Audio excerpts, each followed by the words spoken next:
Imagine being an MP-elect and the chairperson of your political party awards you a small amount of money to prepare for swearing in. And that small amount of money is 100 million shillings.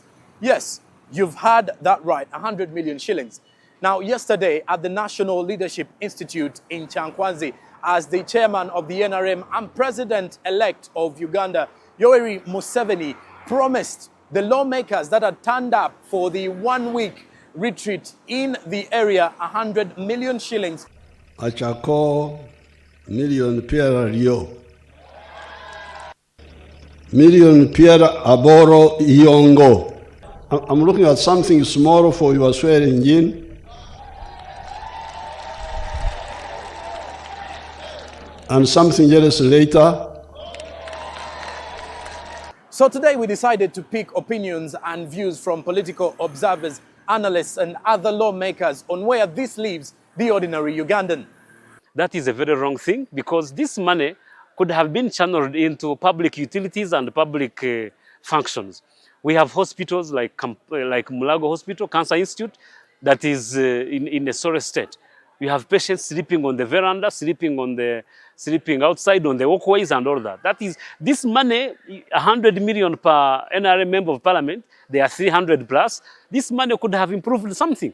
But this is clear that the direction of NRM is into personal benefit rather than public support.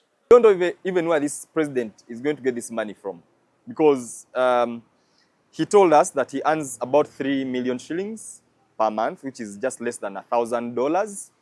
And he said most of that money actually goes to his wife. So essentially he takes peanuts. So for the 40 years that he has been in power, how has he been able to accumulate the almost 400 billion shillings as an individual to give to members of parliament?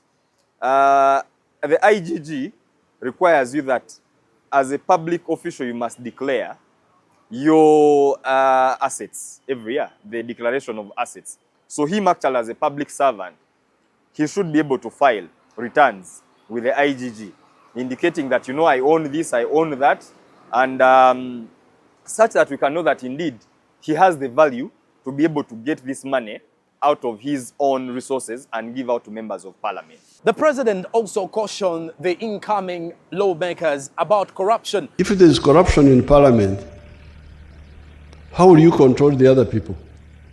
However, some of the analysts and observers say it isn't going to be an easy one for the incoming parliament. He's actually compromising this parliament even before they get in, just like he has been doing for the other parliaments.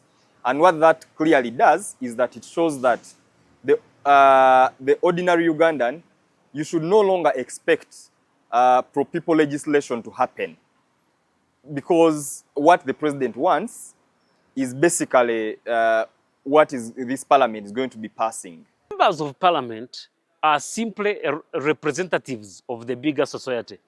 So them being corrupt means the entire society is corrupt, because as members of parliament are campaigning to be elected, remember they pay people. Almost everywhere they have paid people to elect them. They must go to collect this money they have spent during the elections, and the president is aware of this. The president is aware that they have spent a lot of money, they have sold their things, and they are broke. Therefore, he's giving them money to restore their hope, and also which shows that corruption starts from the society to the highest levels of governance. He supports corruption. In the early days, he supported corruption because it helped him consolidate. So long as it consolidates, it's okay. So long as you corrupt parliament and gives you what you want, whether it is age limit removal, term limit removal, or whatever issue extending, so long as it works for your benefit, it's okay. But that's not okay. Next month, the 12th parliament will be swearing in, replacing the outgoing 11th parliament that has been heavily criticized for being one of the worst parliaments in Uganda's recent history. Joram Paul Sonko, NTV Tonight.